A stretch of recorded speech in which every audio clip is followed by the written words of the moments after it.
Hello बच्चों, आज हम पढ़ेंगे पत्र लेखन में अनौपचारिक हम पढ़ चुके हैं। अभी हम बात कर रहे हैं औपचारिक पत्र की। औपचारिक पत्र उन्हें कहा जाता है जो हमारे निजी नहीं होते, हमारे अपने पर्सनल नहीं होते। हम व्यवसाय के लिए या ऑफिस में काम करने के लिए या प्रधानाचार्य को या सरकारी विभाग में कोई ऑफिशियल जब करस्पॉन्डेंस करनी होती है तब हम फॉर्मल लेटर लिखते हैं, यानी औपचारिक पत्र। इसमें भाषा सहज सरल होती है, लेकिन सभी शिष्टाचार को ध्यान में रखते हुए हम इसमें पत्र लिखते हैं। शिष्टाचार मतलब जितनी भी फॉर्मेलिटीज हैं, किसको क्या कहना है, कैसी भाषा प्रयोग करनी है, इसका हम बहुत ध्यान रखते हैं। इसका जो प्रारूप है उसको फॉलो करना बहुत ज़रूरी है। अब इसका प्रारूप है क्या? सबसे पहले हम ऊपर लिखते हैं सेवा में, और उसके बाद इसमें पत्र हमेशा लेफ्ट लाइन होता है, एक के नीचे एक शब्द आएंगे। हर इंपॉर्टेंट बिंदु के बाद एक पंक्ति छोड़ी जाएगी सफाई के लिए। सेवा में लिखेंगे, उसके बाद आप जिसको आप पत्र लिख रहे हैं उसका नाम लिखेंगे, पद नाम लिखेंगे, एड्रेस जो पता होगा वो लिखेंगे। उसके बाद एक लाइन छोड़ देंगे, फिर आप विषय लिखेंगे, किस विषय पर आप पत्र लिख रहे हैं, फिर एक लाइन छोड़ देंगे, आप संबोधन देंगे। अभी जो ऑफिशियल संबोधन होते हैं वो या तो हम महोदय या महोदया लिखते हैं। बस सिंपल महोदय महोदया लिखिए, कॉमा लगाइए नीचे से। उसके बाद महोदय के बाद लाइन छोड़ने की जरूरत नहीं, नीचे वाली लाइन से ही आप शुरू कर देंगे अपना पत्र। और पत्र में अपनी बात को बहुत शॉर्ट में 2 या 3 पंक्तियों में पत्र में अपनी बात कह देंगे। उसके बाद आखिरी जो वाक्य होगा वो होगा धन्यवाद ज्ञापन का वाक्य। आखिरी वाक्य में आप लिखेंगे कष्ट के लिए धन्यवाद, आपने ये काम हमारा करवा दीजिए, आपको बहुत बहुत धन्यवाद, धन्यवाद ज्ञापन देंगे। और उसके बाद नीचे आपका जो ऑफिशियल लेटर जिसको लिख रहे हैं उससे कोई संबंध नहीं है तो आप वहां पर क्या लिखते हैं? प्रार्थी या भवदीय। 2 शब्द प्रयोग करना है, प्रार्थी या भवदीय। प्रार्थी लिखने में आप मात्रा गलत कर सकते हैं तो आप लिखेंगे भवदीय, बस आप भवदीय लिख दीजिए। और प्रार्थी लिख सकते हैं तो प्रार्थी भी लिख दीजिए। और फिर आप नाम और डेट। अभी डेट बच्चों फॉर्मल लेटर में चाहे आप नीचे डाल दीजिए और चाहे आप डेट ऊपर भी डाल सकते हैं, लेकिन नीचे डालना आसान होता है, लेकिन डेट आप भूलेंगे नहीं। अगर डेट भूल गए तो आपका 1 नंबर कट जाएगा। फॉर्मल लेटर में संबोधन, विषय और दिनांक, ये 3 चीजें बहुत इंपॉर्टेंट है। इसका एक आध उदाहरण देखिए। जैसे उदाहरण है कि आप निधि नवीन ग्लोबल स्कूल मेरठ की छात्रा हैं, दिल्ली में अपने चचेरे भाई के विवाह के समारोह में शामिल हो रहे हैं। एक प्रधानाध्यापक को आवेदन के लिए पत्र लिखें। तो आपने क्या लिखा? सेवा में कॉमा डैश जगह छोड़ी, श्रीमान प्रधानाध्यापक, या श्रीमान की भी जरूरत नहीं, प्रधानाध्यापक ग्लोबल स्कूल मेरठ, प्रधानाध्यापक ग्लोबल स्कूल मेरठ, एक जगह छोड़ दी, विषय अवकाश प्राप्त करने हेतु आवेदन पत्र, फिर एक लाइन छोड़ दी, लिखा महोदय, कॉमा लगा दिया और उसके नीचे ही लिखना शुरू कर दिया, विनम्र निवेदन है कि आपके विद्यालय में कक्षा 10वीं की छात्रा हूं।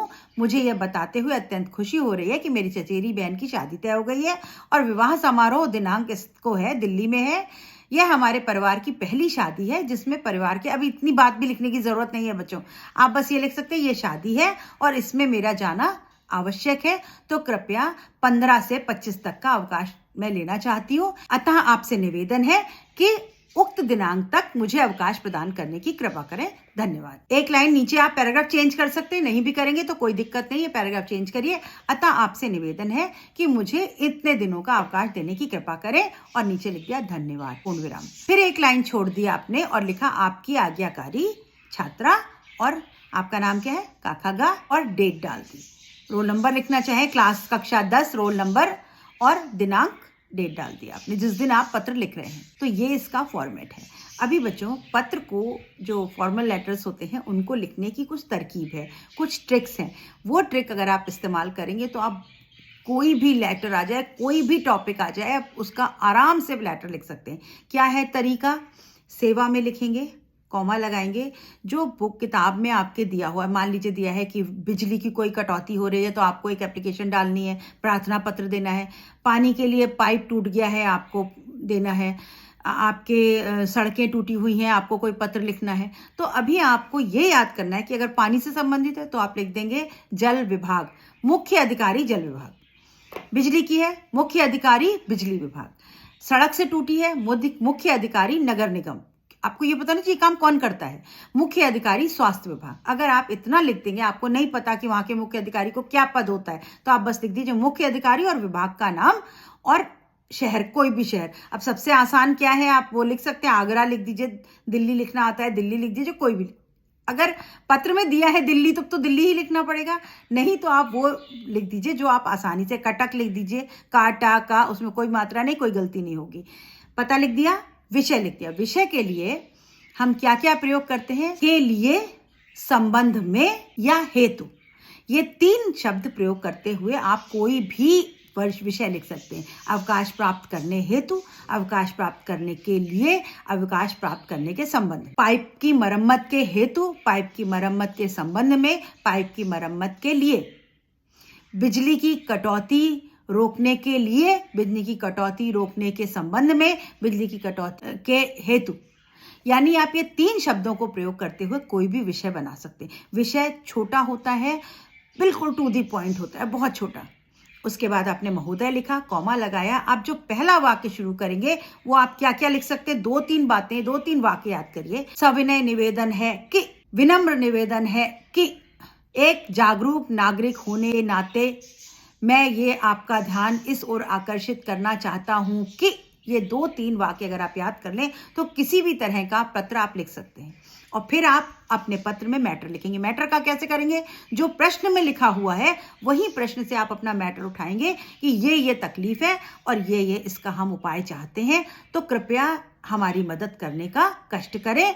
कष्ट के लिए धन्यवाद। अब नीचे आपने लिख दिया भवदीय या प्रार्थी, नाम लिख दिया काखागा, परीक्षा भवन, दिनांक। अगर आप विद्यार्थी हैं, आप प्रिंसिपल को लिख रहे हैं, टीचर को लिख रहे हैं, तो आप लिख सकते हैं आपका आज्ञाकारी छात्र या छात्रा, काखागा, स्कूल का नाम लिख दिया, डीएवी स्कूल, क्रमांक लिख दिया और डेट डाल दी। तो बस इतनी सी बातें अगर आप याद कर लें तो आप कोई भी पत्र लिख सकते। तो ये 2-3 वाक्यों को याद कर लीजिए और लिख करके प्रैक्टिस कर लीजिए, फिर आप बहुत आसानी से कोई भी पत्र लिख सकते हैं बच्चों। तो मैं आगे वीडियो में आपको पत्र और दे रही हूँ, एक बार उनको पढ़ लीजिए और अपनी पुस्तक के सभी प्रश्नों को एक बार पलट के देख लीजिए। आप कोई भी फॉर्मल लेटर, औपचारिक पत्र लिख पाएंगे। वीडियो लाइक, शेयर, सब्सक्राइब करते रहिए, देखते रहिए, लोगों के साथ शेयर करते रहिए बच्चों, और हो सके तो थोड़ा सा समय निकाल के 2 सेकंड का मुझे कमेंट करिए। All the best, good bye.